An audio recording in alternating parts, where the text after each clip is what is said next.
of the Trustees of the Willits Unified School District is called to order at 4:30. Roll call. Mr. Loker is currently not here. Mrs. Nunez? Here. Mrs. Landrich? Yes. Ms. Suckney? Here. And me, Mrs. King, here. The board will accept a notion to adopt the agenda. I move that we adopt the agenda as written. I second. Do any board members have comments or questions? I forgot to ask if there are any changes in the No changes. Okay, thank you. So all in favor? Aye. Aye. Okay, closed session is called at 4:30 to discuss items listed under the closed session on the agenda.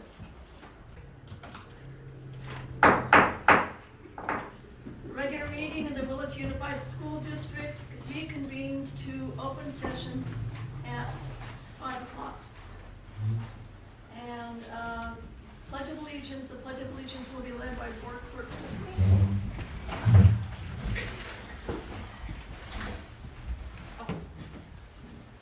Pledge allegiance to the flag of the United States of America and to the republic for which it stands, one nation, under God, indivisible, with liberty and justice for all. Thank you. And the report out of closed session, item A, as shown on the agenda, was approved. Governance norms. We agreed to act with dignity. We agreed to board ethical standards and behavior, including the government standards. We respect differences. We will respect dissenting opinions in a respectful way that encourages sharing of ideas, experiences, and knowledge. Build trust. We look for common ground, maintain confidentiality, and publicly support board decisions. We work as a team. We agree that a working plan of how we do business internally and externally is essential. We will work for the good of the team, not our own interests. Engage the public. We listen to our stakeholders and encourage their input into our decision-making at appropriate times. Focus on the success of every student. The board will keep student success on the forefront of all decisions. We work together for the common good. We will communicate about our decisions with honesty and integrity.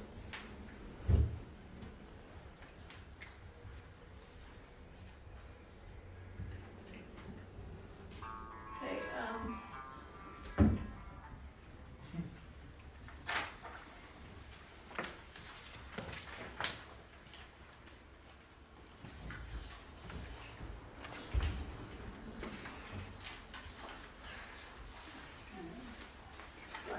Okay, special order of business, the election of the,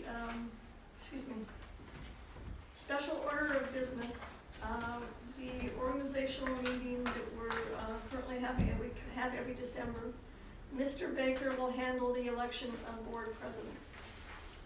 Okay, so at this time we're nominating, our nomination for the president of the Board of Trustees.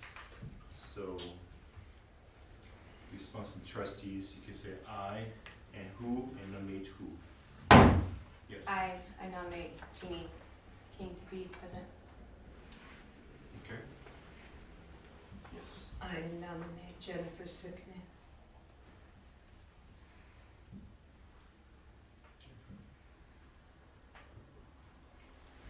I'm going to Decline the nomination Nomination. or nominating? the nomination. Oh, okay. Okay, so, number one, do you accept the nomination? Yes, I do. Number two, do you accept the nomination? I declined it. So I will now entertain a motion for appointment for a nominee for the president of the 2026 calendar year. So the nominee is Jeannie King, and we need to have a motion for it. I move, go ahead. Okay. I move that we vote for the president. I second. Okay, all in favor? Do I vote or no? No. So Mr. Baker will handle the election of board clerk. I did vote for I that. was gonna say, we're not. Sorry. That's okay. So, It's opposed and okay, you oppose.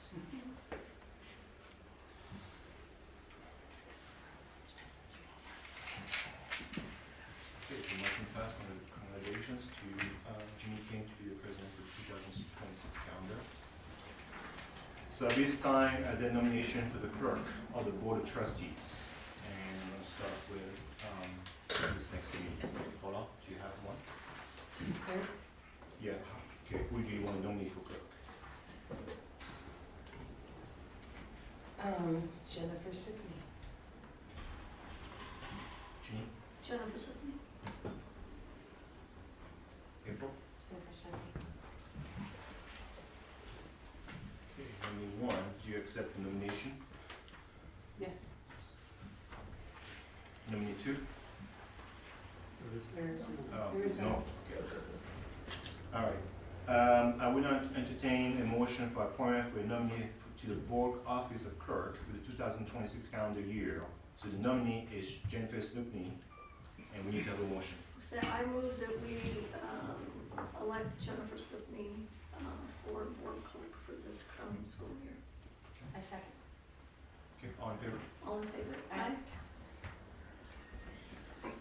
Opposed? No. Opposed. All right. So motion passes. Congratulations to the board clerk to be Jennifer Snoopney for the 2026 calendar school year. Okay. So I appoint Mr. Baker as board secretary.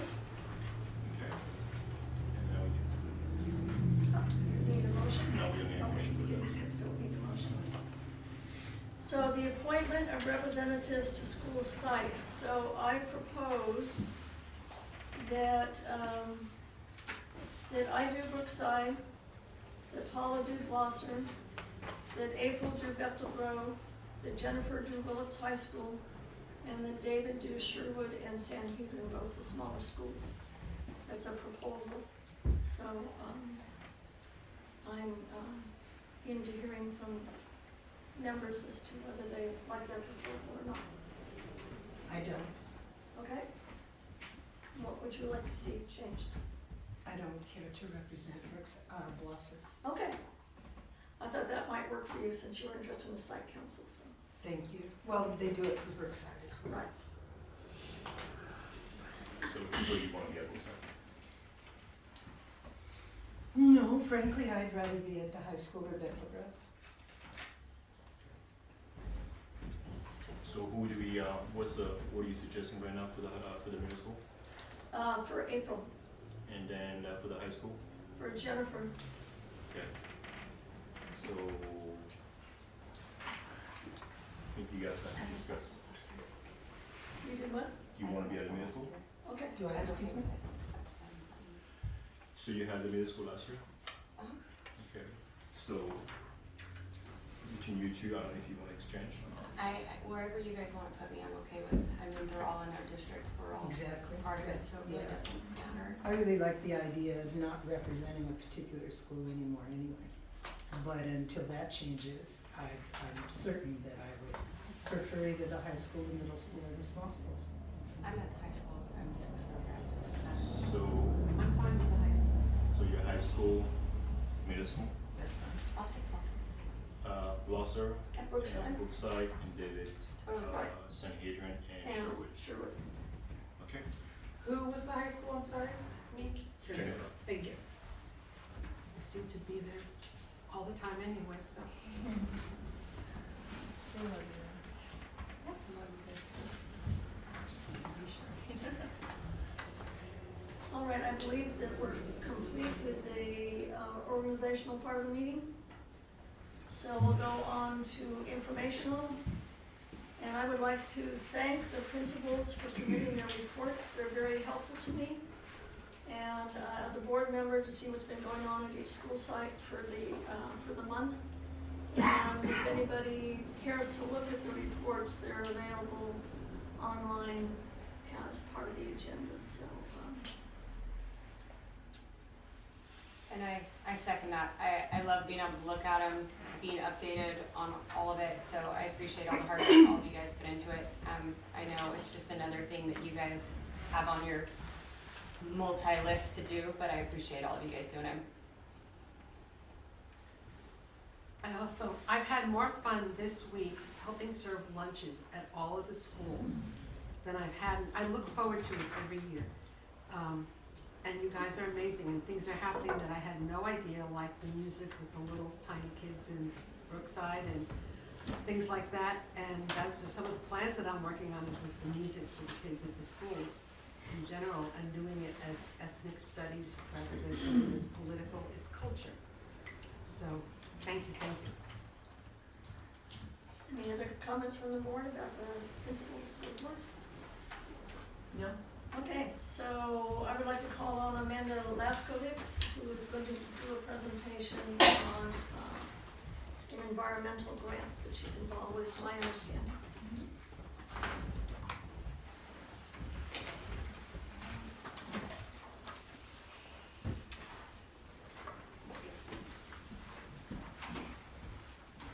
Good evening, I'm Amanda Laskowitz. I'm a science teacher at a high school, and I'm presenting today to just, it's a short presentation about a grant that I am participating in this year, which is called it's our state regional environmental education community grant for this year in particular. So this grant, it's funded through the California Department of Education. And those monies are then sent out to specific regions in our state. And then within each region, those county office of educations, they receive the funds and they manage those funds, and they get in contact with the teachers in the school districts, and they can distribute those funds to help us facilitate environmental education. So here's a map of some of the regions which within this environmental education community. So, and they're grouped by similar environments. And for this year, the focus for this year for our whole Northern California region, is for this whole school year, we're going to be meeting with other environmental education educators and learning about how they do environmental education, and how we can blend science, outdoor education with English language arts, and then also folding in climate science as well. So to participate in this grant, I have to attend 4 full-day professional development trainings, and then as well as throughout the year we have to meet 4 times with all of the other science educators who are participating across the state. And we have to design and present our own project that meet all the requirements of the grant. So what I've done so far for this year, in the summer at the end of July, I attended a 2.5-day training at the Mendocino Woodlands that was put on by our county office of education. I'd never been to the Mendocino Woodlands before. It was beautiful. And there were many school district represented at the training. And we had access to lesson plans and materials and books that we want to read as well. And then also we go on hikes together. And it's just a lot of time and space to actually connect with other science educators in the county. And then in September of this year, I went over to Fort Bragg High School, and we did a full day professional development. And at that training, there were several science educators representing several different school districts in the county. And then in November, all of the educators participating in this grant come together, and they're talking about their ideas for their particular project, what their they're interested in doing. And in the breakout group that I was in, I talked with another educator who works in San Mateo, and then another educator who works in Grass Valley, so like very different regions. And it was Shasta County Office of Education that put on that Zoom meeting with educators.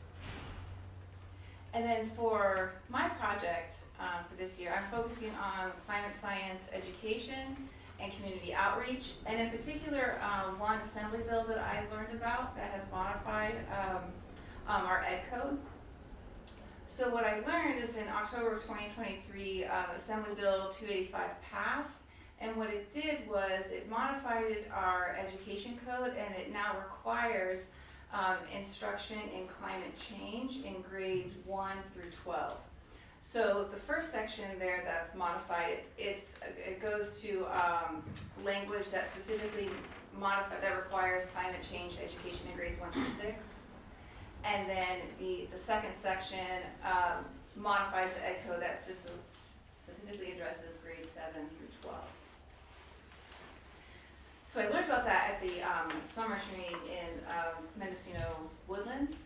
And then for my training, then I also learned about this website, Seeds to Solution.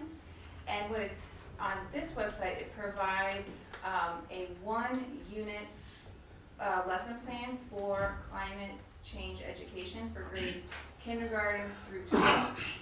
And I had a hyperlink there where you could go to the website and you could see these free units that are available for each of these grade levels. And then, so my plan for coming back from winter break is then to hopefully go to all of the sites in the district and have the teachers look at these units. Could they use it in their classroom, or could they use a piece of it to modify what they're already doing? I just want to just let the other educators know and see what they can do with it. And that's what I've been doing so far. But also presenting is also part of my project as well. And so from here, then I'll go out to the districts and then to educators as well. And that's all I have. Just I want to add to that. I'm very happy to see Amanda taking the lead on that, which is highly needed for our schools, and take the lead to introduce that to the teachers as well, and all the instruction materials, and as well, you went to a tool on the boat in Fulbright, right? Not too long ago as part of the grant, right? It's a different grant Okay, that I'm but- okay. participating. It's a LCSSP grant, Okay. which is where I was given monies for outdoor education specifically, and I was able to take them on a charter boat on December 8th.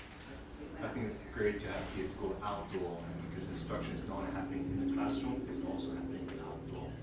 So thank you so much for doing that. That's so amazing. Yeah, and I've been able to participate in these grants through our science lead at our county office of education. So she reaches out to me all the time, and I try not to tell her no. Amazing, thank you. Thank you so That's much. super cool. All right. I'd love to have you come report to the board after you've made the presentations to the different school sites, and to give us an idea as to what kind of things are going on. Sure. Okay. Thank you. Okay. Now we have an informational presentation from Aurora Chavez on foundations to fluency instructional K-8 supports.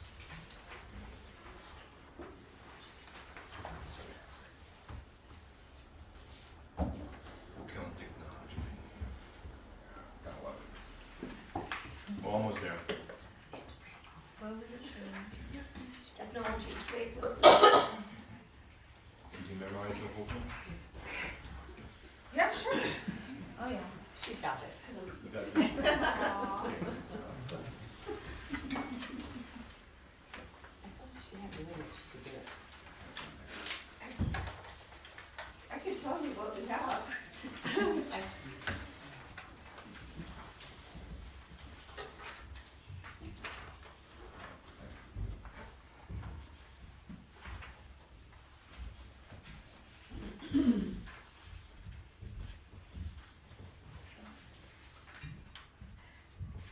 promise, they went through everything, it was working just fine before the board meeting. Okay, thank you. Thank you. The clicker should go now. Wonderful. That print is a little small for that, but just to give you an overview first of how we utilize the different interventions and strategies and instructional materials that we have. We have an assessment through Renaissance. It's the STAR literacy, early literacy for our younger ones. Then we progress to STAR rating. For math, we use the same tool. We start first grade. I don't know, double check. And we go all the way through high school. So that resource to monitor students' progress goes throughout the entire district from when they're little all the way through high school. And the teachers all have access to it. If a teacher is not familiar with Renaissance, they can still pull it out through Elevation as well. They can get all of their history through there. So they have two different routes of accessing the data and to see where the kids are reading and where their mathematical fluency is as well. We also utilize multitudes as a universal screener for our littles to screen for dyslexia at an early age. That was something that we presented to the board back in late spring. And let's go from there, just so that you know, the ELA math and the STAR Renaissance goes over and is aligned to the CASP. So it tells us, it projects how our kids are going to perform on the state assessments as well. So it's not just used for progress monitoring, it gives us an overview of projection. Oh, Miss Aurora, what are you? That was a short time. And I'm done. Okay, there it goes. So, yeah. There you go. So phonics, we start off with phonics with our little ones. All K through 5th grade uses Benchmark as their core curriculum for ELA. They do have a phonics component. And this is with daily routines. We have to keep things consistent. You have practice every single day, small groups, whole group. But what I wanted to share with you that's here in front of you during the break, if you want to take a look, it's the intervention component to phonics, and that has been purchased for both Brookside, Blosser, and Sherwood. Teachers have access to the intervention materials that they need that are tied and aligned to their core curriculum. So that is one of the various phonics intervention tools that we have for our beginner readers. We also have letters training for our teachers, TK through, now it's actually hopefully getting them on board with TK. That wasn't an option before, this is new coming up. But kinder through 3rd grade are the ones that are being trained. We are on our we're gonna be on our 3rd wave pretty soon of teachers being trained. We partnered up with Ukiah Unified and we have a cohort going together. And this is all based on the science of reading, trying to essentially, in a nutshell, teaching the teachers how to diagnose reading difficulties and apply targeted interventions early on. So we want to strengthen our first instruction and strengthen everything from the beginning. Math facts fluency, just wanted to share as well. We were visiting some classrooms last week and took some snapshots of some littles working on their math facts. This is to increase fluency, and if you have middle schoolers or above, you've seen the math problems that they're working on. If they don't have the concepts down, it becomes even more so of a struggle to walk through the multi-step problems. This week we were walking into a classroom. No, this week we walked into a classroom, an algebra classroom, and they were working on functions. So to be able to survive working through functions at a middle school level, you have to have your math facts. Seeing stars and visualizing, verbalizing. I've used these tools from 1st through 12th grade as a small tier 2 or tier 3 intervention. Seeing Stars focuses more on phonics. And then visualizing, verbalizing is more of the reading comprehension piece. So it just depends. We assess through Renaissance, get an idea of where kids are, and then we do our CBM, or like this week and last week I was dibbling. Was doing some one-on-one assessments at Bechtel to get a better idea of what the individual students need. And from there we can diagnose and get a feel for what type of intervention fits the needs of the specific students. Read Naturally is another intervention that's used. It's focused more on fluency. It is a recognized tier 2 or 3 intervention depending on how many kids and how you structure it. But the strongest use is from 2nd through 8th grade. And we currently have that at Blosser. I know our special ed department has it as well for any of our RSP teachers that want to utilize it. The biggest piece of this is the rapid naming deficits for kiddos that have dyslexia. We have, since I mentioned that we were working on diddling students, it was interesting to see. I had teachers coming in and watching as I was working one-on-one diddling students. One of the concerns that Bechtel teachers brought was that they were trained and got their certification credentials to become middle school teachers, not to teach how to read. So one of the things that I offered to do was to assess the students to get an idea and diagnose exactly what their gaps are. Had teachers sit in with me and watch, and it was interesting the conversations that we had afterwards.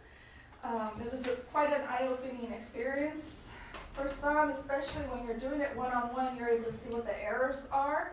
Some as simple as I had a kid that would skip complete lines as he read, and he was tracking, but he still would skip lines. So something as simple as that can ruin your comprehension skills.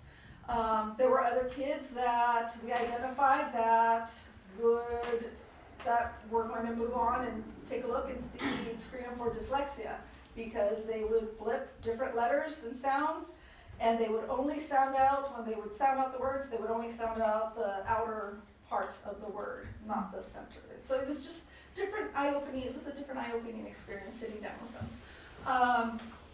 The teachers initially wanted reading 180, and through conversations, we explored a variety of interventions that they could possibly use. And once they dove into it, they decided on Lexia. And that is, you can use it as a whole class, or you can use it small group, or as a tier 3, actually, as a tier 3 intervention. That will start on the 5th of January.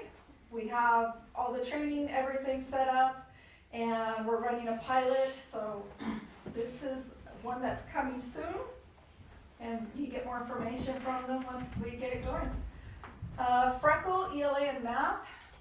So with Freckle, it pulls out their data from Star Renaissance. And we get an idea of where they're at, and it starts them where they are specifically at with ELA, with math, and it builds from there. It's so individualized. So we have that accessible for the entire district right now.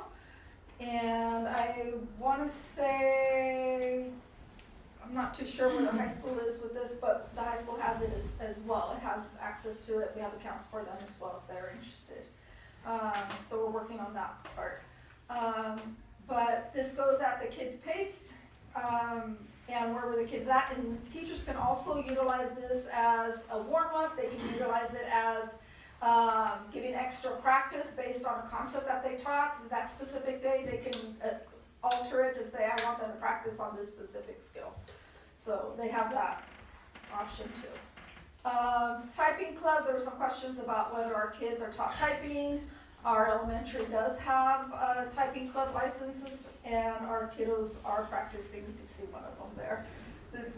Typing is a skill. I've seen people type with just one finger and faster than I do with both hands. So this one is still learning. And so a summary, best first instruction is where we must start with everything, but we also have to address and take care of our babies that are far behind. So we're working on both ends with the letters training, with adoptions of new curriculums, like we're looking right now for math, and then the next one will be ELA. There'll definitely be a lot of professional development for our teachers, for us as administrators as well. So we have to address both ends of the spectrum.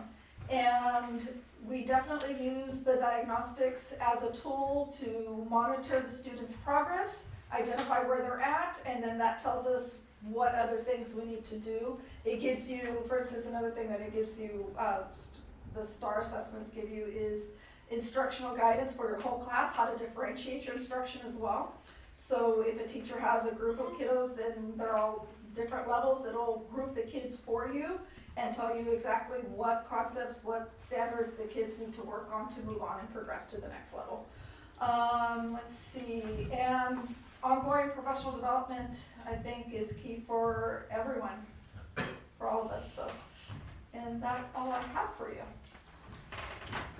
Thank you very much, Laura. Thank you. I just wanted to say from my own family experiences, my granddaughter is, she's in the 6th grade now. When she was in kindergarten, she's one of the youngest in her class. She's got an August birthday, and she lost half of her year to in-person instruction in kindergarten due to the pandemic, and then she lost half of her 1st grade year to in-person instruction because of the pandemic, and she was behind in reading, but each year through Brookside instruction, from class to class, they kept track of where she was at and how she was doing and what had been done, and not only from kindergarten through 1st grade through 2nd grade, but then when she moved on to Blosser, the extra instruction continued, and she kept making improvements, and finally when she got to the 5th grade, she was reading at the 5th grade level. She tested on 5th grade level, and then she's now in the 6th grade and she tested above grade level. So the staff at the elementary schools was really on top of it and really helped her progress in her reading skills. And so she's now scoring above grade levels because of all the hard work that the elementary schools did with her, which I deeply appreciate. And I know they're doing that for all the kids. Yeah. Thank you. Thank you, Laura. All right. Any other comments? My little sister loves typing. She was freckled too. Oh, yeah. All right, so we have a 5-minute break. So it's now 5:32, so we'll be back at 5:37. So we now have communications from the unions, the superintendent, and the governing board. So let's start with our wonderful, I'm sorry, I'm supposed to announce so we're back at 5:37. We start off with a report from our student board representative, our wonderful Amelia Alciani. Hi everyone. I have a short one. I'm going to keep it short and simple today. We had for Light Up the Park, I'm not sure how many of you guys went, but it was pretty awesome. But we had a stand there, Willits leadership, and we made over $500 there selling, we had a s'mores bar, which was really yummy. I was stealing chocolates the whole time. We had a s'mores bar, we had a bake sale going on, we had a drawing, we had a little crafts area going on where I got to see a lot of little kids, which I love always. And we were also doing, making little snowman. So we had a good turnout. It was great, especially just $500 going into our senior trip. So we also recently just had our Hot Winners Night. It was so cool to see the set design making everything. Yeah, it was incredible. I wasn't able to make it, but I'm still hearing about it. So I'm sure it was just, I went last year and it was phenomenal. So I'm sure this year they just outdid themselves. right now our senior classes, we're planning another fundraiser. Since Christmas is coming up, we're trying to do a wrapping, so helping with wrapping gifts and those sorts of things. We're hoping to have a mobile site, so where we're gonna be going to houses and even picking up gifts. And we're also right now working on getting in contact with the senior center to hopefully have like a home base during possibly the senior center lunch, where we also want a home base there and wrap gifts there for community members if they would like help with those sorts of things. We're ranging prices from $3 to about $7, and we're doing it from mostly size and then difficulty, because some people, if they're giving us presents, they might be ones that are strange to wrap. So yeah, that's one of the fundraisers we have coming up, and that's just about what I have. I was also just gonna mention I'm a library TA at the high school, which is awesome. I love Miss Dorman. So I'm always out passing slips for everyone when they're late books or whatever. And I've been the past, I'm sure everyone's aware, but the past couple times I've been into our biology room, and then I also went into our history room. But both times, I just think it should be thrown that both times I went in there, I saw a lot of their students on their phone, and I've even been asked now by someone to help guide our students into not doing that and being sort of like there as helping as a representative of what we should be doing. Because when I went into the classroom, I was a little bit heartbroken to walk into them, because I was like, wow, like all of these students are just on their phones right now, not doing any of their work that they're supposed to be doing. So I just thought, because I'm a TA and I do see that all the time, it should be brought up, and something that should be brought to light, because that is an issue going on with not having any teachers right now. So yeah. Anyways, that's all I have for today. Thank you. Thank you very much. So now we have comments from board members. I'll start with you, Paula. Okay. I went to go see various events, at the high school, and basketball games, and I spent an awful lot of time watching various intervention programs at Bechtel Grove Middle School. And what I found was a little counter to what I had been hearing about. I've been especially concerned with the math group that goes to the high school, and kind of how they use that part of the period before they go off to that school. And so I was invited to go watch them, and I had the really fortunate opportunity to speak to 3 of the students that were in the class, just kind of, it's like encouraging one another to be a little smarter than the last one, it's like an intelligence competition or something, and it's really cute to hear 13-year-old boys tell the other kid, well, you're smarter than me and shouldn't have asked that, and then to have someone else counter it. It was very, very exciting, and they knew a great deal and felt very comfortable at their high school math class. So that, for me, was a real big deal, because I was quite certain they'd be intimidated, and they didn't have a care. And the girls they came in at a different time. I don't understand their schedule completely, but yeah, come to think of it, I've made some remarks about how the schedule makes me crazy, but I don't know how you guys made one. And every one of those kids seems to know exactly where they're going and why they're doing that. So that's a big deal, especially for that age group. But anyway, they were real comfortable with the high school. They were real comfortable going over, learning what they learned. They feel actually intrinsically motivated to be as smart and do as well as they are doing, because there aren't any rewards, other than that they get to take that class. So that was a real big deal. I do have concerns still about the writing part of the intervention. I understand that's going to modify itself by the end of the break and the beginning of January. And so I'm looking pretty forward to that. I have some concerns with the reading program that's going to be used, just because first you need those phonetic backgrounds, and those are kind of tuned into a lot younger children. So from my experience, you need an awful lot of high motivation and low skill, high interest, low skill that doesn't look low, and it's real hard. So I'll be real anxious when school starts up again, and to see how well some of those students are doing. I was hoping that everyone that could tell anyone anything could know that the contract gives you at least one day a year, and there is a way to work out an additional day on occasion, to go and watch another program. And all it costs the district is your sub fee for the day. And you don't pay it, I mean, the district pays a sub and they cover your class. And I've already discussed it a little, and it seems like a really good idea. The elementary schools are full of people who know how to teach reading, and then the higher up the elementary ladder, they know how to teach comprehension. And everyone knows neither one are any good by themselves. So it's really important that we be careful when we give those assessment tests, that we include the whole story instead of just part. But I can see that at Bechtel Grove, they've got that understanding, and that was a really good thing. I was pleased about the dashboard, talking about last year's ELL program, because there was 90% improvement with those students. And I super appreciate the support that the administration is giving the teachers and the students about that. And I'm also justifying why I was so annoyed at the beginning of the year that someone would consider taking a program that could give that much improvement and just good foundation and say, we don't need it, let's do something else, you know? And so now I feel vindicated.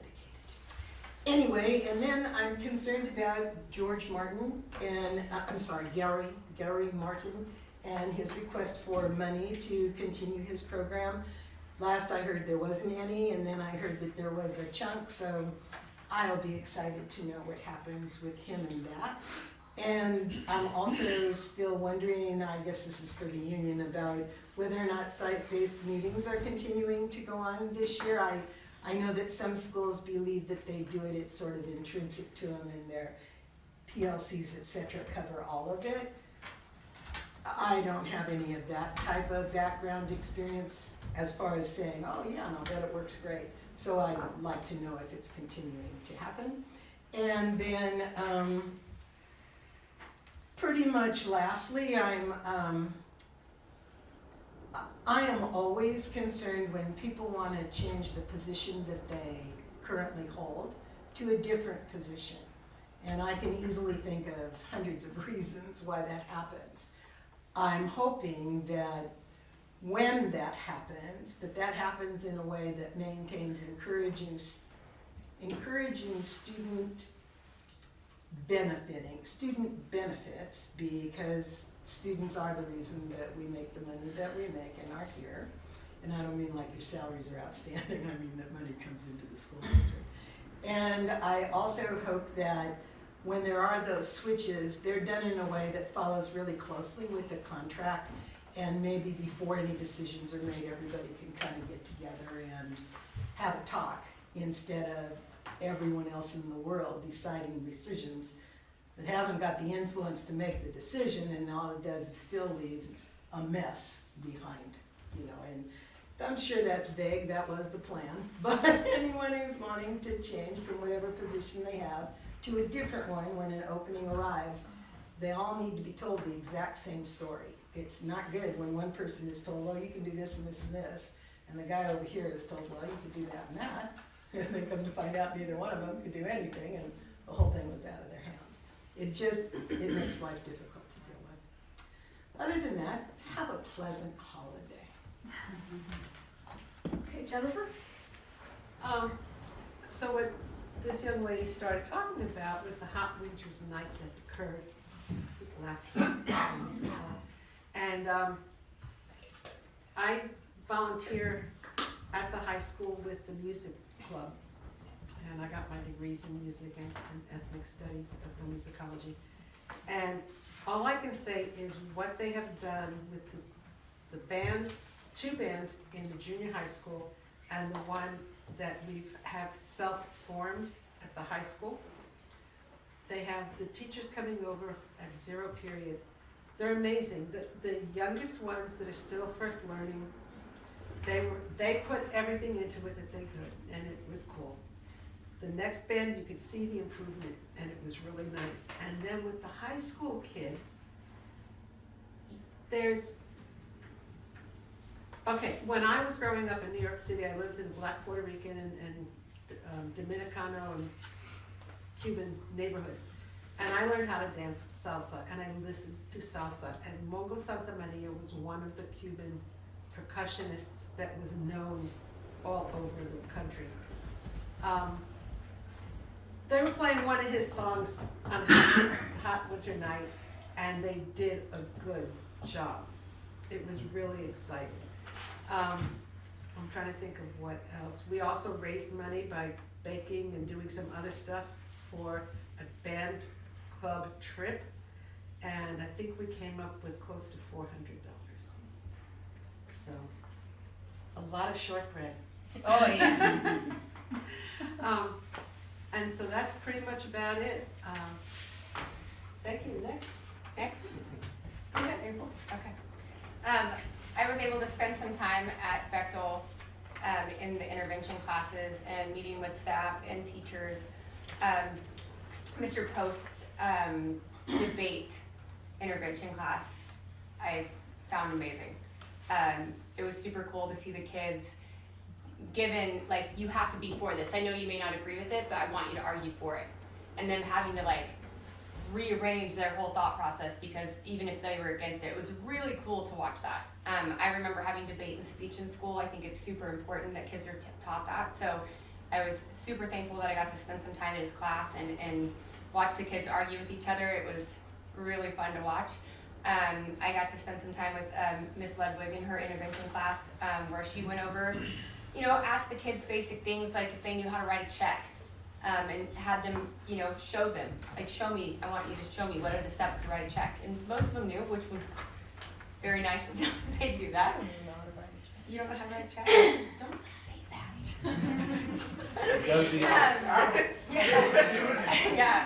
So I got to go to Blosser this morning and watch my daughters play and them sing songs and do the Grinch play, which I always thoroughly enjoy being there. I served lunch at Bechtel Grove, which was really, really, really fun. I didn't get to go to all the schools this week due to other things with my kids having, doctor's appointments or other activities that I had to be there for. I was fortunate enough to go to the wrestling meet in Fremont and watch my daughter and we and the rest of the girls team wrestle. They're doing amazing things. I've never watched wrestling. My husband wrestled in high school. My daughter wrestled when she was really young. She's decided to do it again this year. It was so fun to watch. This girl's a beast. It was so fun to watch them though, and see how it was organized and how it works. There's so much that goes into it. You think wrestling's just, they go on the mat. There's so much more to it. So I commend you, Mr. Bowles, on that whole program and what you guys have built, and Miss Karkar, she was amazing, and what they've taught them. It was really, really cool to watch.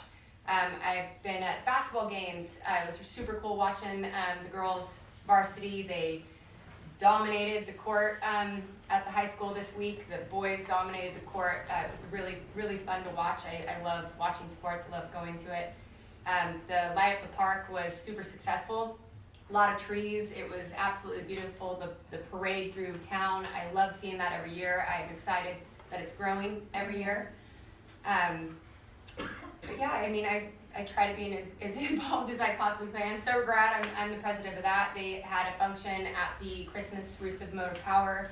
They banked over $1,100 in the time that they were there selling hot dogs and hot chocolate. And we were able to do our drawing for the fall basket and bank a lot of money for the Sober Grad Night, which was always super fun. Other than that, I hope everybody has a happy holiday, and I appreciate all of you guys, administrators, educators, all of you guys. You guys don't get enough. Thank you for all the work you guys do. You guys are always behind the scenes doing everything for all of us, and just know that I appreciate all of you. And Merry Christmas, everybody. Happy holidays. All right, so I had the pleasure of attending Hot Winter's Night and at the high school, and I was so impressed with the artwork and with the things that the construction classes had built, and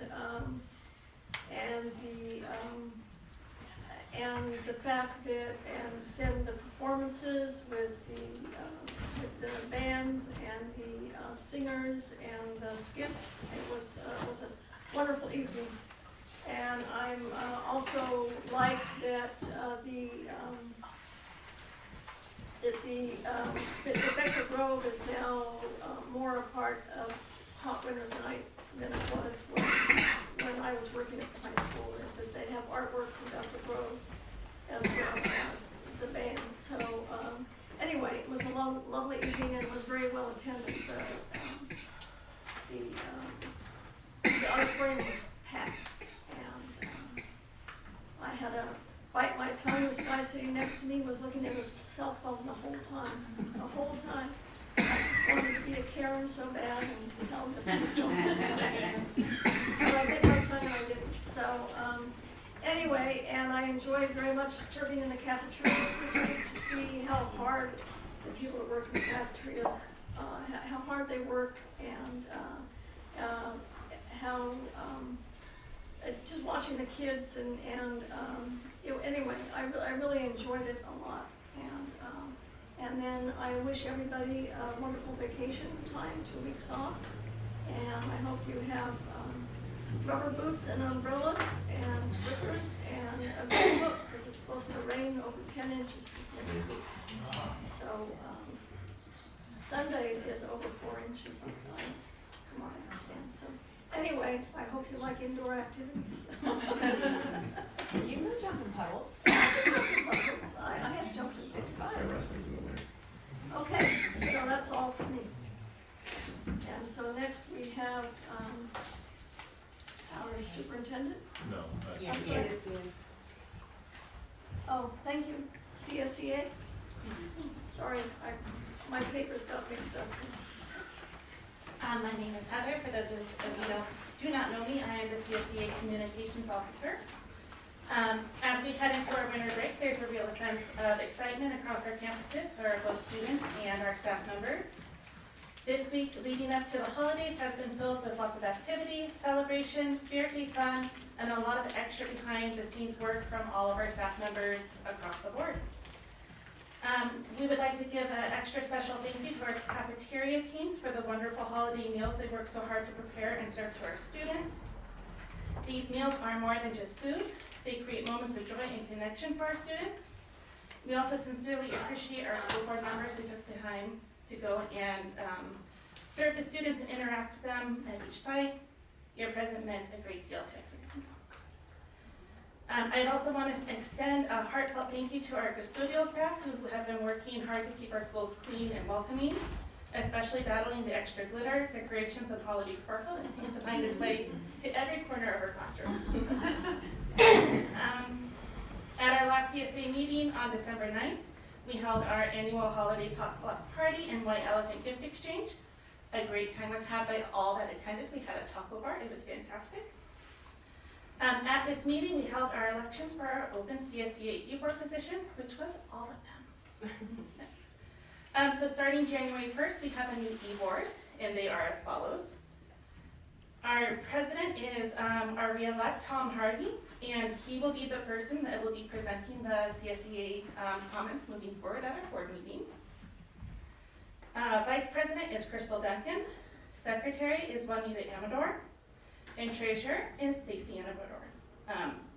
The CSEA communications officer position that I have is currently vacant, so if you know anybody who's interested, send them their way. So a big congratulations to our new board members.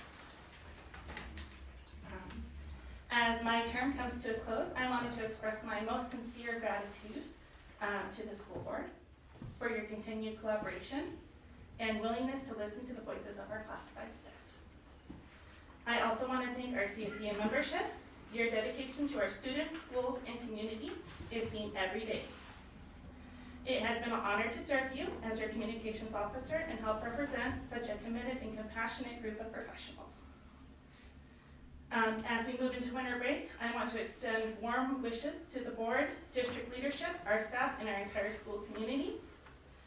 May this time bring rest, joy, connection with your loved ones, and a very happy holiday season. Thank you very much. Thank you very much. All right, so WTA?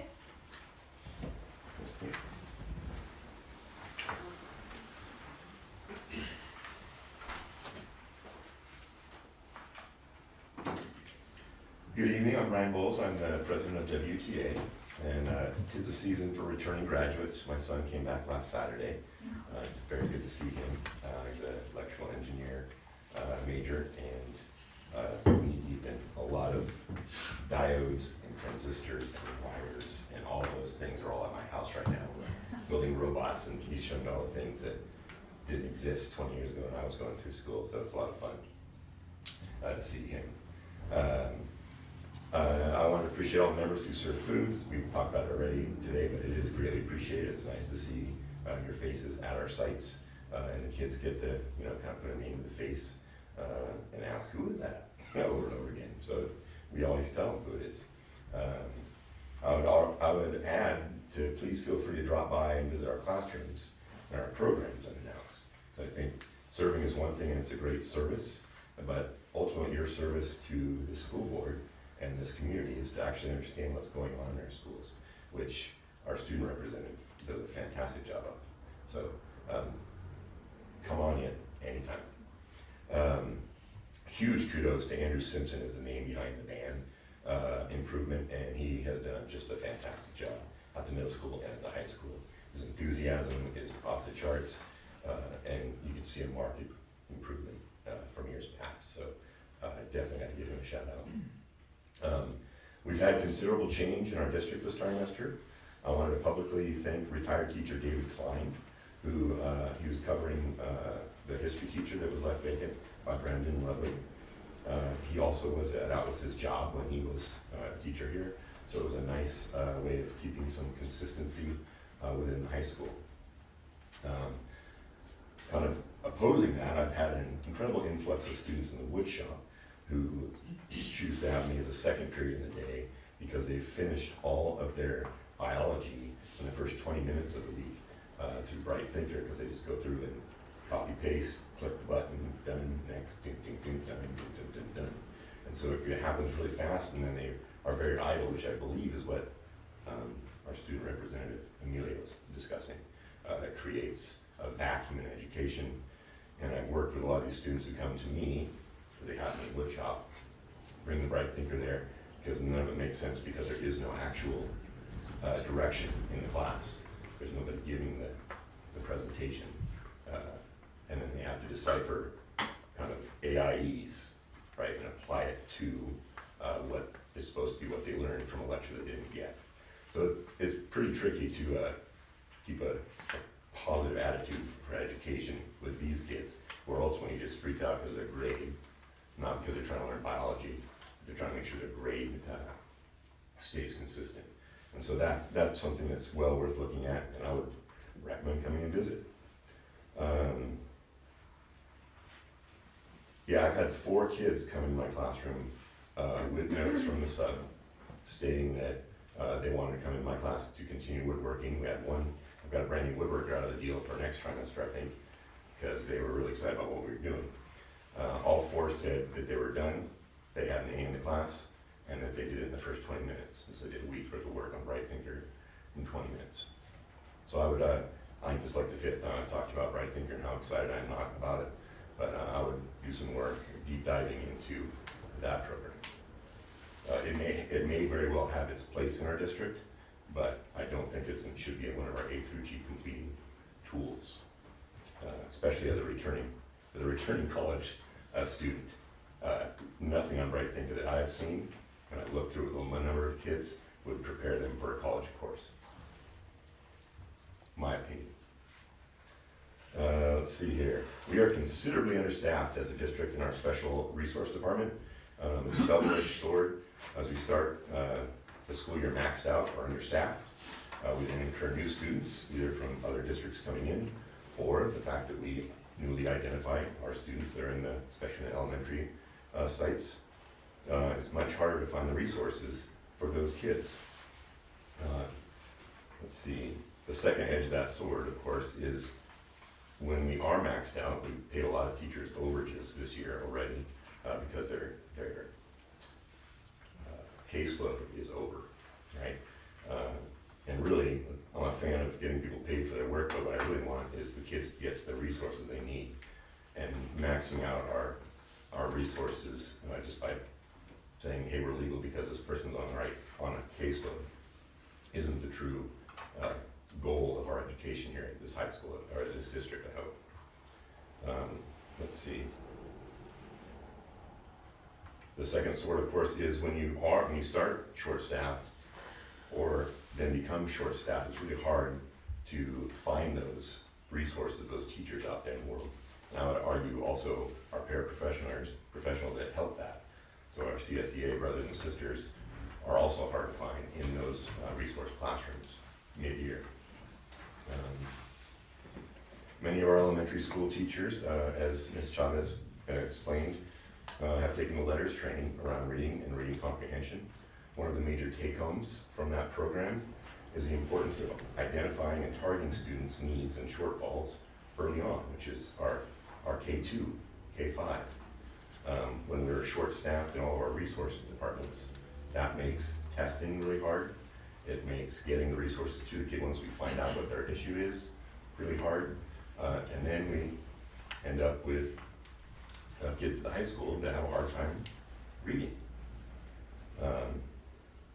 As a coach and a woodshop teacher, I feel I have kind of a unique opportunity to discuss the lives of kids, right? I get to do a lot of delivery of how-to and safety and projects, and then they get to start working on them. And there's always one kid that can't get to the table saw because there's a line at it. And so I say, hey, what are you gonna do when you grow up, right? That's my generic open line. And they always look at me like I have 4 heads, like, no one's ever asked me that before. And sometimes I ask them, has anybody asked you that before? And the answer is no. Sometimes it's yes, but usually it's no. And we get to talk about all kinds of things. And the biggest things that come up, and they're heavy, which is weird in a wood shop, I can tell you that right now, but trauma, sexism, racism, and a big one is negative self-image, and then feeling marginalized are the most common themes of our students at the high school. I can't speak for the middle school. But I'd like you to contemplate that and think of what can the district do to improve those 4 or 5 things that are important across our nation, not alone just in Willits. So I don't think it's isolated to Willits in that, but it's important and it keeps them from being able to be successful. My most recent conversation was with a student and they informed me they had no intention of attending college, like boom, hard no. And I asked why such a hard no. The reason that they explained to me what they explained to me was that when they read, their text literally jumps off the page, switches places, and goes back on the paper. And it makes it very hard for them to comprehend what is being read. And this person is, by my interactions with the person in my wood shop and all the conversation I've had with them, I would expect them to be a 4-year type of person, A through G completer, which they are, by the way. They are an A through G completer, but no plans to go to school beyond high school. And so that's the kind of kid that we have, that we need to, if we go on a time machine, go back to 1st grade and figure out the dyslexia, which Aurora Chavez has explained that we are attempting to do. That might change the outcome of that person's life. And I'm not saying we can't change it now, because we got a plan that we've worked on for that person, but that's every day. But I get to have these conversations with kids. And it's also why I request that you come in more than just the serving of food. Come in and try to have conversations with these students. Let's see here.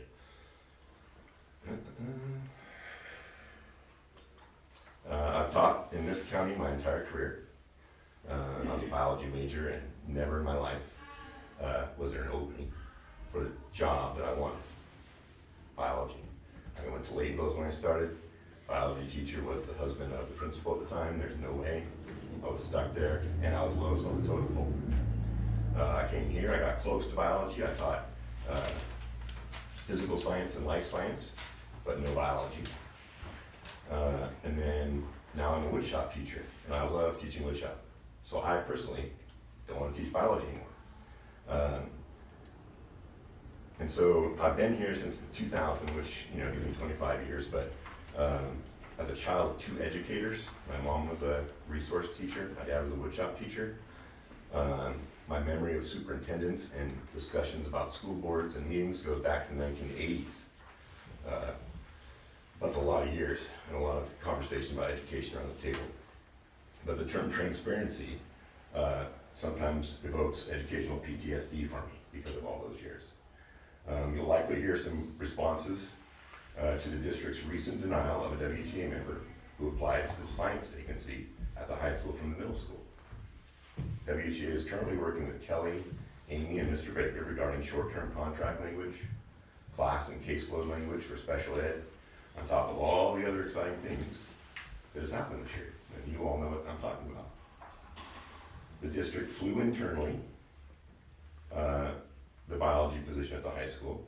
The 5 days went through, our member applied for it. And then a week went by. I had a discussion with HR that making sure that my opinion of what the appropriate thing was to do, they agreed. Still nothing though. So on the Monday, a week after, I got a text message from a member saying that I got this meeting, he called me a meeting, I thought it was to give me my job, and they told me they're not gonna do it. Because this little line in the contract that says the superintendent has the ability to skip and do exterior hires. And that line is, of course, in there. However, that person is me 20-something years ago. A person that went to school, right now has the one, maybe the single time that could have an opening for biology in their career. And the door was shut. With zero conversation with WTA, right? An after the fact decision not to do it. And you can see why the word transparency gives me PTSD. Because it's used in a meeting like this to state, we're being transparent. And I like transparency, and I come to the district and I work with them about language that will improve the resources for our students. It needs to be a two-way street, and that's what I expect from the district and our leadership.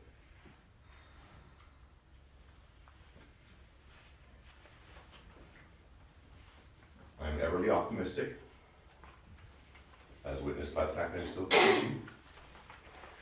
I hope that John and all the admin across the district reach out proactively to improve the outcomes and the decision in our district, and ultimately improve the trust that is so needed in today's world. So, thank you all for your time. Have a good evening. Okay, superintendent comments? Okay, I've got a report here to report to everyone. Actually, as we approach the holiday season here, there's a great sense of excitement among our students. I went to classrooms with Aurora, and also last weekend we see our kids just, crafting Christmas trees and Santa Claus, and also we went to the middle school, and you see the engagement of our students in the classroom, and so we have great things happening on the schools. And today there was a 4th grade performance in the morning, starting 8:15, but I was able to find a parking in this office. I was worried about that for a moment. So, and you see that the work that we're doing here, you see the kids on the stage here, and how they're engaged and how they're performing, and the parents were happy to see that. So, great. I mean, there's more performance tomorrow. I know that's Sherwood, if I'm right there, Brookside, and I'm going to all the sites too. So, see me all over the places. I'll be on my car all day. So, great work. I'm excited at middle school actually for a tier 2 intervention that we're going to pilot Lexia. And we need tier 2 intervention, and that's one of the things I've been observing at a school district since day one, especially coming from different districts where tier 2 was very solid. So we are working on developing a tier 2 intervention for this district and to ensure the students are getting the best, and we're filling the holes, we're closing the achievement gap for the students. And I want to remind the students, especially after COVID, and we've seen that, and I've seen that as an administrator, all students they need a lot of support because they're behind. They got a whole year and a half behind because of our pandemic. So right now, we're catching up, and it's true across the state. Within the state of California, we have about 1,000 school districts. Maybe 3 or 4 school districts are coming out of that pandemic. But the remainder of the districts are all kind of still much suffering because it takes years to catch up. Last week, interesting, actually, we, with some teachers, went to MCOE, the county office, and administrators as well, to see the new math curriculum. So actually, the state is in the process to approve about 64 new math curricula. I mean, I think it's quite a lot, but MCOE was able to reduce it to 12, and to high quality options, high quality curriculum. And what we're looking for with our administrators, we talk about it, we're looking for something higher level, something where there's more critical thinking, not so high for students, but more to what we have at this time. And so, again, February is, and I always keep a reminder because I'm receiving all this information, and I talk to other superintendents as well. We have a new ELA framework. So we have a new math framework that came out, and we have a new ELA framework that comes out. And it seems that type of framework comes out every 5 years in the state. Exciting, actually, we'll see. Melissa and I were looking toward the government state budget coming out in January. So it's coming toward the end of January to look at the state budget to see where is the allocation of both large and small schools, and with crossing the finger to have a better COLA coming up. So we'll see what happens, and so we're gonna put a hands wet in that. Our facilities, you know, I spoke to many of you, and everyone, and Rick, and even Brian too, about our facilities and the needs of the facilities.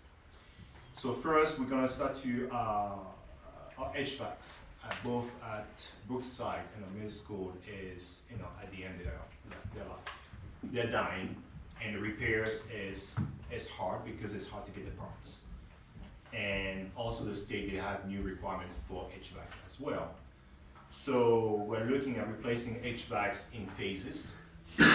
Right now, we just sign off 3 HVACs to be replaced at the middle school because it's only as much as you can fix it. After a while, you may as well replace it. So it's going to be in phases. That's the way we're gonna do it for the middle school and Brookside. Also, we're looking at doing the high school main building roofing, the locker rooms, the roofing, and our CTE buildings, the roofing as well in the summertime. It's a lot of work, it's expensive, but it must be done because the leak, the roof, if you go to the attic in the main building, there's a bunch of pots there. So, and so we need to fix those things. It's time, and we need to invest in those to keep our buildings, to maintain our buildings, and to be proud of the buildings. Also, on the background work here with Amy, I'm very proud that we're reaching out to Rich University, and Rich University we're trying to have some type of pipeline with them for current teachers or professionals to go through a credential program at a low cost or no cost. So I'm working with them to help our teachers or paraprofessionals to be interested in going to teaching and to see and to get that credential and not feeling that now it's a burden to pay for schools, because it is expensive nowadays. When you go to college, I remember back in the days, back in the 90s, it's like $6 a unit, but now it's $100, I'm sure. So I'm excited that Amy and we're gonna do a Sonoma State University job fair at the end of April. Again, we're trying to reach out to people out there. We'll see what kind of opening we have at this time, but also just to present ourselves who we are, and out there to all the districts and to the students to say, okay, Willits Unified is there, you might be interested to come up. So our school principals, I'm very happy that they're working on the vision, they're collaborating together, because the main goal that the district wants to see, there is a common language and alignment from TK to 12th grade. So it's not like everyone's in their own island, there is a common language that goes across. We're already looking at summer professional development. It's already happening, yes. We're already planning right now, actually December and January, we're already planning for next year. What kind of professional development we could have for our teachers, for instruction. And let's see here. At the high school, we're very pleased to hire a new history teacher that replaced Mr. Ludwig. I met him. He speaks French, by the way. So I was able to speak French for him for how long? 15, 20 minutes? So I said, okay, small home, and so exciting. Let's see here. I went to the hot winter night. Was it last Friday, right? It was great to, Thursday. And again, sometimes we're so busy and occupied with the things we do at school, but seeing our students being performing and see our parents going to the auditorium, it was full. It was hard to find a seat, and I know that I had to sit in one corner, and I think they went upstairs too. I think you can sit upstairs too. So it's exciting to see our parents showing up, and the soup was delicious. I don't know who made the soup. So someone gave me a cup to take home. So they gave me 2 cups, two cups. So one for morning and one for the evening. So, but it was good food, good presence, excitement, and again, this is what we need for our community and great things. And lastly, I want to say, I want to take a moment to acknowledge everyone, our teachers for the hard work they're doing with our students, and the professionalism that they give to our students and our staff across our district. And also our members at the district level and our site leaders for the hard work they do every single day to keep the school afloat and with the number of things happening, ensure fairness and support students and families. And I know sometimes not every decision will be popular for everyone. But our staff are committed to doing their work with integrity, consistency, and respect. And I appreciate the dedication and professionalism as well. So I want to wish you a happy holidays and a happy new year. It's 2026 already. I still remember it was Y2K, remember that? 2000, and everyone think that computers or the bank account would blow up. And here we are 26 years later, and I'm 50 years old, I'm turning 51 years old next year. I don't know what it means, but it's another year with more gray hair. All right, thank you. Thank you very much. So now we move on to public comments. So I'm going to read this because I know there's a couple of people out there that have public comments. So members of the audience are invited to address the board at this time on each agenda or non-agenda item. The Ralph M. Brown Act and Board Policy 9323 limit the governing board's ability to respond to comments on non-agendized matters at the time comments are made. If appropriate, the board may direct the superintendent to follow up on topics brought up in public comment. Public comments are limited to 3 minutes per speaker and 20 minutes per topic. We ask that all comments be respectful. Thank you for your participation. And do we have any public comments? So you want me to call? Yeah. Yeah, okay, Michael Lewis? Well,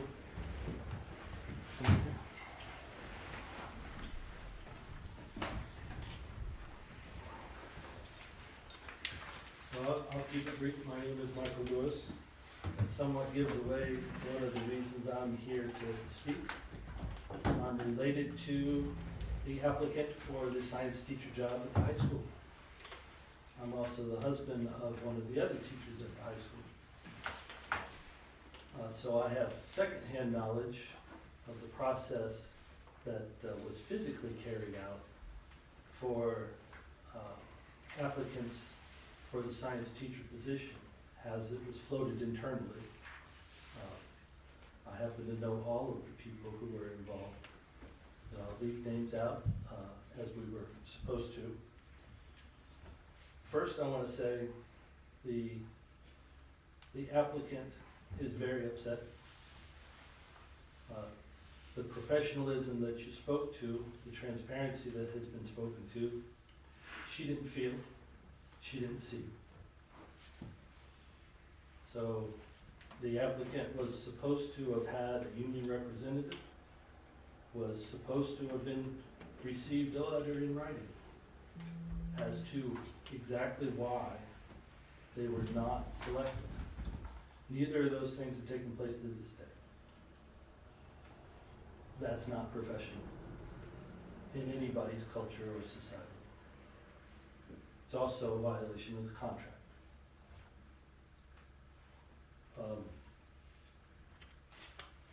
What I also wanted to say is, as the contract reads, there was a choice of the board to float the job internally or to seek externally. It's absolutely prerogative. But it also says you should never select an outside member if there was an internal applicant. There wouldn't have been an internal applicant had it not been floated internally. It was floated internally. We had an applicant. And to this day, she doesn't know why she wasn't selected. I don't think that speaks to what we want to hold as the way of doing business here. You spoke about seeking out college students for credentialing. That's exactly what you have in this applicant. Received good reviews thus far. She's a new teacher this year. You're about potentially to lose a teacher because you didn't give her the courtesy to explain how the process was to work and what the outcome was. That's my time. Thank you very much.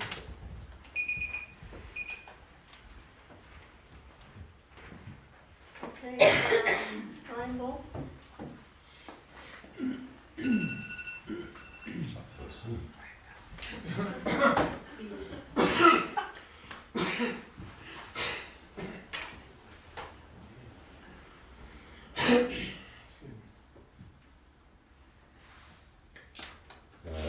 Thank you for your time. I am reading this on behalf of Mr. Allen, who could not make it tonight, I just wanted to remind you that all of the board members have received that. but their community has not, of course. Right. Recently, I found out about a situation in which one of the district's teachers applied for and was later unceremoniously denied a position as science teacher at WHS. She was fully capable of performing without any valid reasons shared with her as a professional. I am not a contract lawyer, and neither are any of you, so I will not argue about the legality of contract language or technicalities of nuanced terms. I do, however, have extensive experience with lawyers who work with public entities, specifically school districts. If anyone does not have experience in lawsuits, grievances, and contracts the way I do, let me assure you, whatever you pay our lawyer to say what the law is, someone else can hire a different lawyer that will say the exact opposite. That is the nature of law. So while you may naively be naively confident in what the person you pay says, you can do or in your own personal interpretation. I sincerely hope that it does not blind you to the fact that laws are bound by interpretation, and there are always different sides to interpreting the law.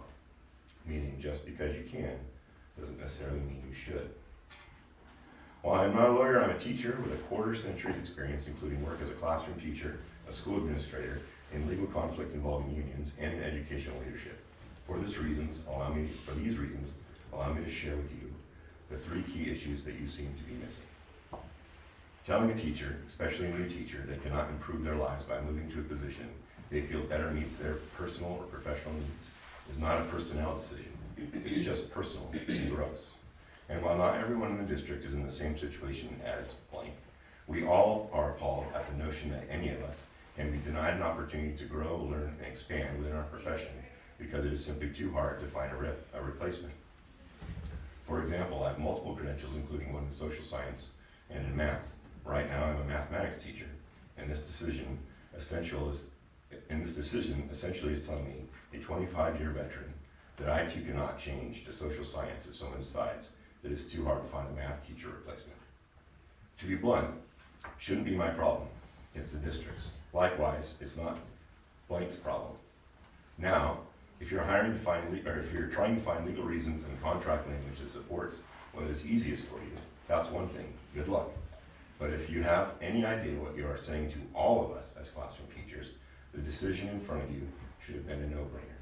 Sad. This action, in conjunction with The inexplicable decision to hire a WHS vice principal earlier this school year without any effort to search for a candidate represents a troubling trend in administration staff relations. Thank you very much. 3 minutes is up. That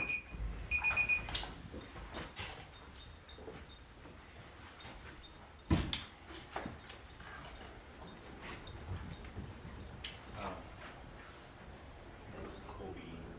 Okay. You don't have a copy, you could, Okay. so Kobe. Colby? And Becky, you be next. What'd you say? And Becky will be next. Oh, okay. I thought you said I beg you to be nice. You guys go to farmer's market tonight? Anybody? Farmer's market? They were giving everything away for free. It was, put me in a great mood. It's cool. Anyway, it was really nice to see Amelia up there. She's been a long time family friend.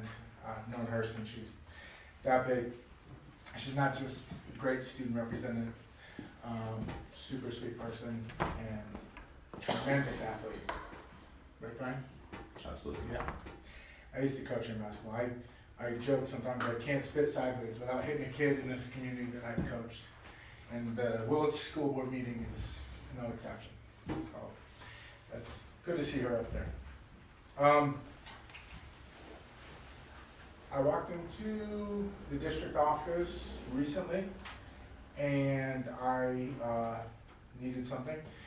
I needed a form, and I was greeted by a woman there. And she was super nice, she was super helpful, and that person was Heather, and I just want to say that she deserves some recognition for being a very nice face of the district there. Aurora, a few years ago, my son was misplaced in his math class, and I was having difficulty getting answers as to why he was there. And I got in touch with Aurora, and she sat down with me and took me through the testing, and we realized that he had been improperly tested. Like he had only gotten one of the days out of the 3-day testing or something. So he had scored like a 20% or something, and he's really not that kid. So anyway, she helped me through that, and so now my son in 8th grade is one of the very few kids that goes at the end of the day to the high school to take a geometry class that they don't even offer at 8th grade, so appreciate you. Thank you. Melissa Ragsdale, when I was running for school board, I was asking a lot of questions, and I needed to know some questions about the finances, and so I wrote her an email, and she wrote me back with this very extensive, comprehensive explanation of the finances of the school district, and just went up and beyond. So I just want to appreciate her for that. So thank you for that. That was a couple years ago. But anyway, bigger point is, in this Willits Unified School District, we have some employees who go up and beyond and really take pride in their job, do a good job, really try their best, are looking out for the community, are looking out for the kids, looking out for the best education for the children. And so I just want to appreciate them. And teachers like Dina Hagunian, Brian Adams, 3 minutes already? Sorry. Yeah, it has been. Okay, come to mind. Anyway, I guess I'll have to come back next month and get the rest of that out. I also want to say basketball teams are doing great. And this 6th grade team is awesome. And committee. Okay, and Becky That Cole. was fast. Becky Bold, who's I?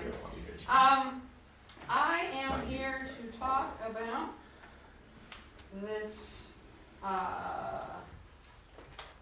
multi-tiered system of supports. My dilemma is that we still don't have a system. The system is not here. We test people in Renaissance. The Renaissance lady says, and she's explaining what Renaissance is.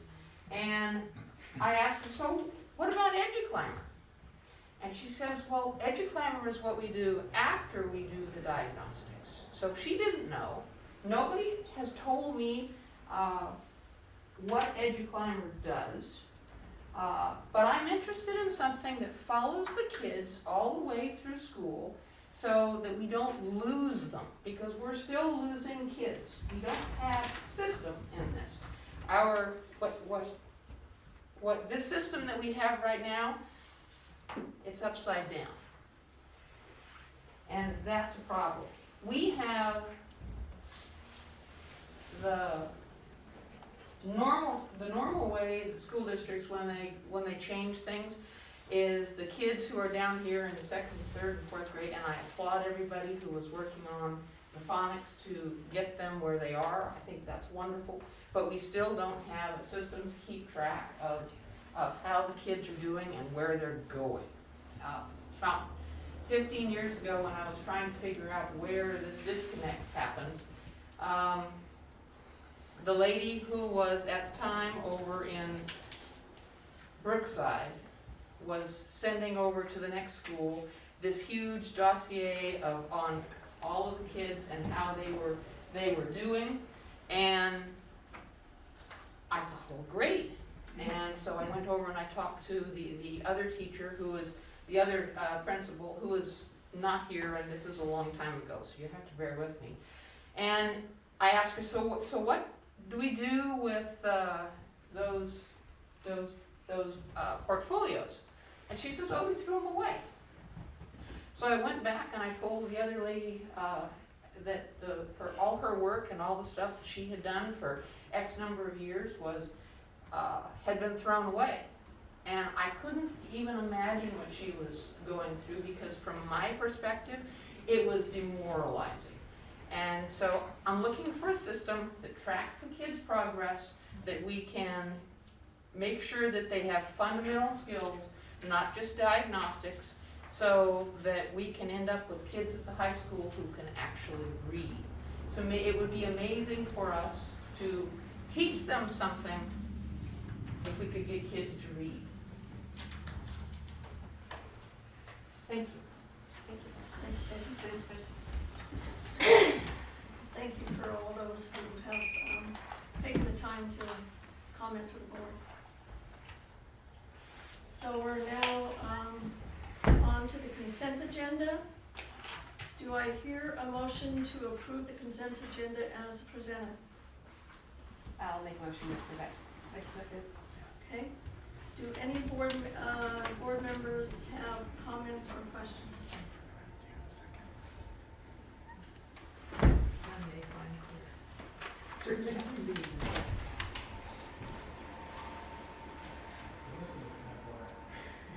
So I had some questions about some of the,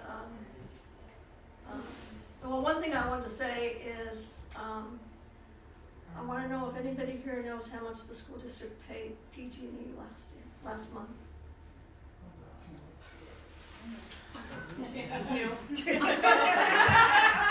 You guys what are we winning? Yes. $85,000 to PG&E. That's a lot of money. So, I think it's important that we be aware of that. So, okay, well then that means you don't wanna No, you talk speculate about it. anything on You it. can talk about it during point C.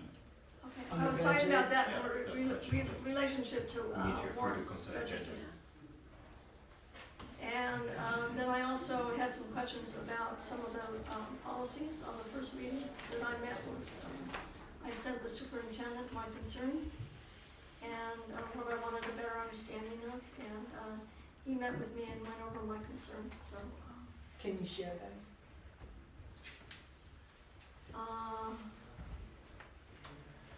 Sure. Well, I mean, for me personally, it makes life easier than to have to redo something you've already done, you know, and I'd love to not have to read all those 98 Yeah, policies. the board policy is the same. It's going to explain some politics recommendation. But they're not prompting those policies at this point. Those were approved in 2013, right? The, And so for her, what I like is a lot of clarification on those policies, and that President King has concerns. Undoubtedly, they're gonna be similar to mine, or maybe they're not at all gonna be similar to mine, but if I get to understand the way she sees them and you've discussed them, I don't have to repeat asking those same things. Or they're probably not gonna be the same. I have suicides in my family.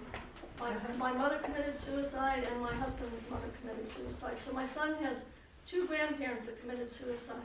I was not happy that in the policy, there was using telehealth, online programs this is a state policy, telehealth, to help kids that are suicidal.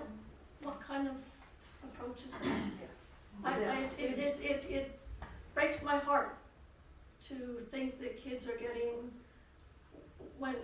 this isn't a Willits Unified School District, this is the state of California, because when I've come to see about the state of California, they don't send school districts policies that are in the best interest of children. They send us policies that are in the best interest of their activist voters. And anyway, that was one of the things that boiled me up. Well, and see, the district's insurance promotes teledoc before they promote a doctor, Okay. and that's one of that segues into a lot of my concerns about the particular policies that I did get through. So if there is a way that Willits can, at the very least, pull out or manage to, reconsider how they're done for our particular district, it may help us when Staywell goes and talks to the people and says, listen, we don't want this as your priority. And if it's a board policy, it carries more influence than if it isn't. so all board policy comes from CSBA. Right. And then after that, we receive information from the state that tells us this is the adjustment needs to be made according to the state of California to ensure that we are doing what we're supposed to be doing in the school. If we're not meeting the board policy and we get somehow in trouble down the road, they can reduce fund. So we have to follow what the state says. It's a state requirement, it's out of my hand. No, that's as it usually needs to be. We don't get to each be independent We can't islands. reduce, we can't take our words in there and make it our own. If it becomes a private school, if you do that, but, since we're a No. public school, And that's good, but we can add to what we have. And the add to is using what we're seeing. state sentences sent to us.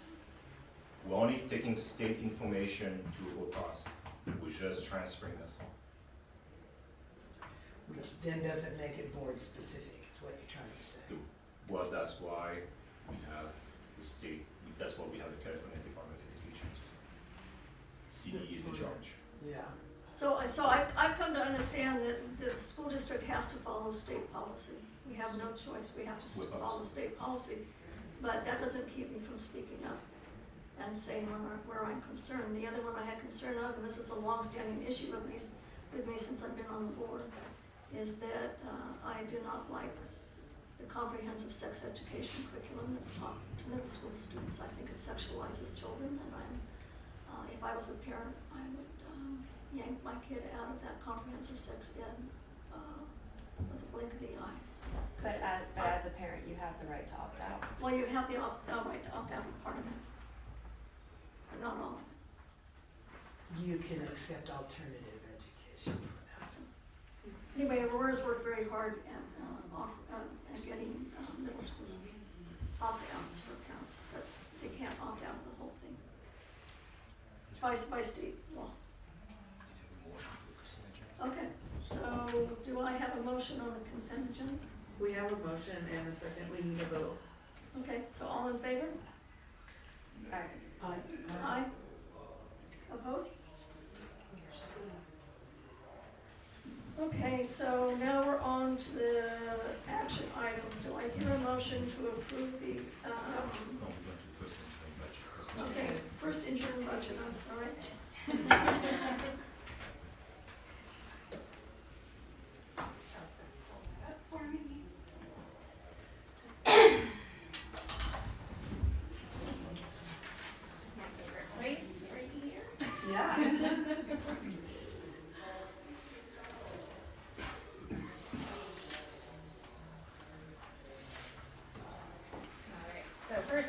just captures from July 1 until the end of October. And then I have them at the November till now to get it all compiled for you guys. There is a lot of statewide news. Deferrals are projected starting in May of 2026, which means that what the state tries to do is they'll put off giving you your money until the following fiscal year because it helps balance the state budget. Statewide enrollment projections are declining as a result of lower birth rates, as well as just declining population projections for the state of California. And federal and state relationships provide a lot of unknowns in the future budget projections. Cost of living allowance, also known as the COLA, it's projected to remain at more normal to lower rates. The COLA is projected anywhere. I've seen higher projections actually, but we are using a mid-range to budget with, and that's 2.5% for the out years. Fixed costs, however, grow at 4.5 to 5% annually, and the COLA does not meet that, which causes some of the deficit spending across the state. Trending statewide pressures for budgets, cost of, and these are statewide, I put this in there so we see that they're not Willits issues, they're across the board issues. Special ed costs are increasing, utilities are increasing, benefits are increasing, liability insurance is increasing. Those are all things that we have to pay. Our budget compared to actuals is fairly similar. Our revenues are up a little bit on the restricted side because of grant funding that wasn't built into the budget until we received it. Our salaries and benefits are a little increased. Otherwise, everything else is pretty similar to how we projected at budget adoption. Budgetary changes, we did see a decrease in LCFF funding, which, to be honest, might change at second interim, so we'll see where it lies then. Our supplemental concentration, which is tied to our LCAP, decreased. Our 24-25 ended up decreased versus where we thought we were going to be, and our transfers out to the charter schools increased. This leads to our inability to meet our reserve of 3% in our current fiscal year. I think we're at 2.77%, and that is after making changes to move some of our expenditures from unrestricted to restricted. Our multi-year projection, is pretty standard. I increase everything across the board because you truly don't know exactly. I did throw in our curriculum adoption for next year and the year after that, so that would change. But if you would see the very bottom, it looks like next year our LCFF revenue will increase a little bit based on projections, as well as the next year we'll just out of our reserve issue. A little highlight on our other funds, it will add preschool and cafeteria. All of those are operating in a positive manner. And pretty much just the summary. So we do need to be aware of the possibility for deferrals. Just a reminder about the state and federal relationships and how that impacts our budget, and that these are not local issues. So, Thank that you. is all. Thank you, Melissa. Questions. You know, it shows here that at the interim for 25-26, that's 538. Okay, we lost money, sort of, with the LCFF, right? We ended up receiving less. But the state and federal, and the federal reserve, the federal monies, they didn't do a lot to help, okay, it's about 11 grand. But the other state and local incomes, they both increased, okay? So it shows that it's like 28 million, no, it's 2, yeah, it should be. Paul, I don't want to interrupt you, but I think we have to have a motion to approve the action item and Before then I a ask second my before question? we have. Oh, okay. I'll wait. So do I hear a motion to approve the action item as presented? I move that we approve the action item as presented. Okay, do we have a second? Okay, Yeah. yes, now we have. Thanks. Okey doke. So what concerns me is where it says excess or a deficiency, the minus of $1 million you know, it was about 1.1 more than anything else. That doesn't mean minus, really, it's just a difference that it's trying to say there. That's how much more we're spending than what we're receiving. Okay, and most of those expenditures came because even though the plan was only to make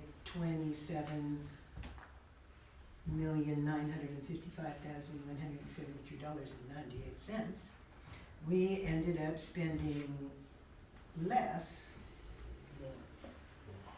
I mean, we ended up spending $2 million more, but we didn't really because we collected 28 plus. So those are restricted funds, the revenue changes that you're speaking of, the way I have to budget, we can't have an ending fund balance for some of That's these right, for resources. restricted. And in recent conversation with Brian, we actually talked about how to explain restricted versus unrestricted. Unrestricted is more like gift cards. They have a specific use, you cannot use them Yeah, every no, I year, whereas know what they do. unrestricted you can use for a variety of things. Yeah, oh, okay, okay, I left that part out of my Yes. head, I'm sorry. I'm pleased it's 2 3/4 as opposed to not, but that's good. Okay, I messed up where I didn't see the restricted. So, my comment is I want to appreciate Melissa very much for all the hard work that she does, and also, in conjunction with John, is to try to keep this district, on with financial wellness. We need to work hard on that. So, I wanted to suggest to the board that CSBA sent us an email today about, a presentation from CSBA in January about the governor's budget. We need to pay attention, so I hope the board will participate. And that reminds me, CSBA also made some reference to how fortunate it was that the people who do the, what they call the Small School Districts Association or whatever. it's SSDA. Yeah, SSDA. Anyway, that they had received a tremendous improvement in income coming to the district. Have you received that and incorporated it, or are you still waiting in hopes that it shows up? I'm not sure, so revenue from where? It The was, state or, yeah, part of it was grants and part of it was a bill there are some that they rural school, pushed and got through. It was the people who came and talked, Do those you? two. Yes, there are some rural, that's a hard word. to Yeah, say, I know. rural school grants. A lot of it's really in relation also to timberland, which we're not on. We are not seeing any increased revenue from anything that has recently passed. Our cafeteria is fully funded, which was up in the air during the government shutdown. So it's called the, that was our biggest up in the I air. understood our cafeteria was causing Meals, and, financial issues. you know, they're not, they're fully positive. yeah, so typically is, actually, I know some people also did that, and they went to DC, talk to different house. Yeah, and they Right just here. got a bill passed. And there was a secure rural school reauthorization act that has passed, but is about provide critical funding for rural schools, but it's to ensure rural schools are being funded properly compared to larger schools, because most of the funding goes to larger schools. Exactly, but So, we didn't get an increase yet. It well, no, wasn't this till just September. this just passed last week. I mean, Yeah, I thought it was supposed to start it was passed last January week, first or and whatever it in was. the House, Yeah. correct, yeah. Oh, okay. As of So- right now, there are no We additional don't- funding we sources don't know that we're anything else. anticipating. Oh, okay, That can change, I'm not saying there won't be, yeah, things are constantly changing. yeah. Oh, okay, it just sounded like it was some good financial news, and it seemed like it would certainly hit Mendocino County rather well. Well, this is but maybe not. it's nationwide, so who knows what DC is gonna do, hopefully it's gonna keep their words there, but I think Okay. we're looking at the governor's budget at this time, and we'll see where we go from there. Yeah. And we're currently not impacted by any title fund changes, that might happen next year, but we're just waiting and seeing. Yeah, oh, okay, well, thanks. Do we vote? So much. So all in favor of the, the first interim budget? Aye. Aye. Opposed? Okay, we move on to the next, item, approval of the district vision, mission, and belief statement. So there's two versions of it, and one's is a little bit longer than the other, but you know, the bottom line is to take what we have right now and to make it more compact. The goal is to ensure that any one of us, when we have parents or anybody that talks to us, in a town or anywhere else, a lot of people can say, what is the vision of the school district? And so make it shorter, people can understand what is the vision instead of make it very long. And having a consistent mission that's with the current schooling situation we're in, and also a belief statement. So both versions here, I mean, they're pretty good. The version 2 is a bit smaller, but is to the point. Again, it speaks about how many students. Of course, those type of vision and mission will be changed over a period of time based on students. It talks about our schools. On version 2 it says 4 traditional schools. It's supposed to be 5. That's my mistake there, so writing too fast. And then we have 1 alternative program, which is St. Hadrian programs that we have. So if you look at the vision on both of them, they're about the same, except it's twisted a little bit. And the mission for the version 2 versus the version 1, again, it's more concise. It says student-centered learning, healthy, safe environment, continuous growth using data, reflection, collaboration to refine instruction and improve student outcomes, and valuing people. So, and again, unity of purpose is we work together with one clear priority, students first. That is the thing I put down on my version 2, because that's what we're here for. So it's, I'd like to have a board to take a vote on one of them so we can change it. And again, like I say, once you have a vision mission in place, we'll have to revisit that every 2 years to see how is it being, if it's adapting what the current situation and current what way, and as education changes all the time. So do I hear a motion to approve the action item as presented? But which version? So we do it version, so do I hear, so version 1 is the more concise one? No. No? It's more, no, version 2 is more concise, version 1 is a bit, there's more wordings in there, there we go. So do I hear a motion to approve the vision statement, the first one? I move that we approve the first one. Second? I'll second. Okay, all those in favor? Aye. Opposed? So we haven't voted, I mean, this is an odd vote, don't you think? We haven't yet been, How about version 2? maybe I missed, okay. So now we're gonna start over on 2? So it's So- 2-2, right? Yes. So, let's go version 2. So do I hear a motion to approve version 2 as presented? I mean, let's try to have, I would say, let's try to have a version, a vision and mission in place, and we can always revise it. Right. So we can change it into a website and. Well, you gave us 2 choices, so. So, Okay, So do I hear a motion to approve,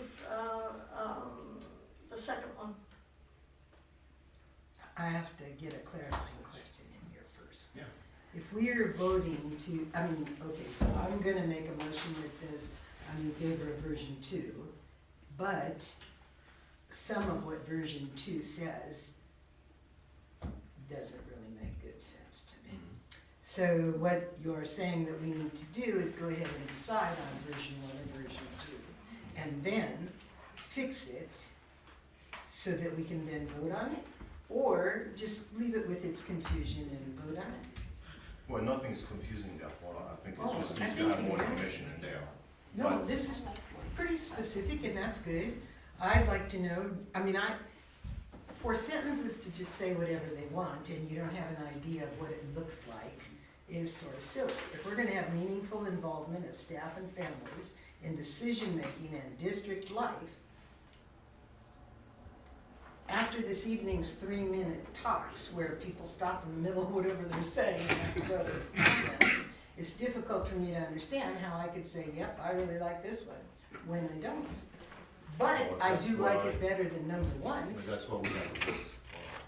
That's why the board member can choose one of them, I mean, this is. Okay. So at this minute, what you're saying is we have 2 people that think number one is the best. Did you vote, 3, oh, I thought Jeannie didn't vote. did I'm you vote sorry. number 1, Jean? I did not vote number 1 because I wanted the one that was more concise. There you go. Yeah, so it's And so that's sort of where I am. And that makes us kind of a 2-2. So if we have a 2-2, what I could do is to retract that and I will bring it back to the next board meeting. Okay, I was I'm sorry. gonna ask if we could possibly meet and work them out together so that we end up with one and we can vote again and out. Well, so I thought that's what this meeting was gonna be, the one where we discussed the mission statements and came up with a decision. No, the thing is, last time there was a version that was sent, that was given. I'm Yeah, no, assuming we were supposed to read it. you're supposed to read it. I didn't hear anything from any board members, Yeah. so I bought a second version as I was told, Uh-huh. and to look over and to vote on one of them. Right. And then, so if the versions are not where it's supposed to be at, then I can go ahead and revise it and put it back in January. But I would say, Jennifer, if the board wants to, we could do this to we have a Brown Act. I put in place a Brown Act and Code of Ethics training coming up, so we can include that there, but you could work that in that time, but not outside the board meeting, that would be a violation of the Brown Act. Okay. So there's no vote today. Yeah, It's because it's a tie. Mhm. okay. so I want to say that I really appreciate John's work Yeah. on improving our vision and mission statement here, and he's worked very hard on it, and I really like going into a concise direction rather than something that's word. So there's no vote on the second one, even though it's on the No, agenda? no, is it big two? It was a 2-2. It was a tie. so- It was a But tie. there's 2 things on You the guys agenda. didn't vote on version 2, you Thank have you. motions, but you Okay, haven't so- voted. Okay, Oh, So do the vote then. okay, so, do Well, I, I'm sorry, you don't You even have a have second? motions. You haven't asked for a motion for it. Okay, you know, it's on the motion. agenda. do I hear a motion to approve the second version as presented? Okay, I moved that we approve the second version. Do I have a second? I'll second. So, do we have a vote? All in favor? Aye. Aye. 2-2. No, No. I don't know. Show the action bets. Okay, the last item is approval of the revised 2025-26 district representatives for Mendocino Lake Adult and Career Education Consortium. Do I hear a motion to approve that action item as presented? I move that we approve the revised 2025-26 district representatives to Mendocino Lake Adult and Career Education Consortium. Do I have a second? I'll second. Any discussion? Yeah, I have a question. Now before it was one teacher and one superintendent. And now it looks like it's 2 teachers and the business manager and the superintendent. And so what I'm curious about is, I understand it only happens like 3 or 4 times a year, right? Does that sort of mean each guy goes once and then has to report back, or is this in case the, No, this is the approval, so technically it was already approved, but this is the approval to have Rudy initially because Aurora is no longer in the as principal here. there? So that's to replace Rudy with Aurora, that's all. You already approved that earlier this year. Right, my So question we're was the just, same back we're then. just switching the name, that's all. Yeah, that's, what I'm concerned with is. This is there- once a year. Oh, it's a once a year It's a meeting? once a year thing, and a once a year approval thing. Okay, that's okay. I'm just a backup. Yeah, if that's kind of somebody's what I'm unavailable, wondering. So I don't. You take don't the place of a really, teacher. I do all the fiscal reporting and Uh-huh. all of that end, but I am just a backup on the board if someone's unavailable to go. okay. And before where it used to be that John went once or twice and I thought that Aurora went the other couple of times. And I'm just curious if there are 4 meetings. Or That 3, meeting, whatever. the MLAC, they have meeting at least monthly. It's a monthly meeting down the county down there, I mean, at the college. So we rotate, so because Oh, those okay, meetings I are wasn't aware very of long that. meetings, so, Yeah, 3 or 4 hours, I understood. well, it's college stuff, so. Oh, that's why. yeah, okay. All right. Excuse me. Okay, all in favor? Aye. Aye. Opposed? Okay, our regular organizational, board meeting is adjourned at 7:04.